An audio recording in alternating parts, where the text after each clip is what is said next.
April 15th is a huge day. It's a tax day for our client. It's a huge piece of their business on that day. So yeah, it's a very important day. Being last day of tax, this year was special in the fact that every SYKES employee that's associated with Intuit stepped up. Our systems administrator actually took calls for 3 days. And so instead of doing IT work, Wes was doing taxes. Got into it, settled down, composed myself.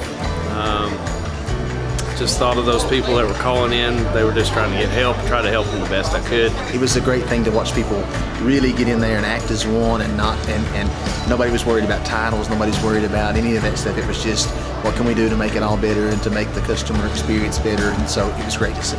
No other partner had ever done this. No other partner had ever delivered on it, and not only we deliver on the volume, but we delivered on the quality.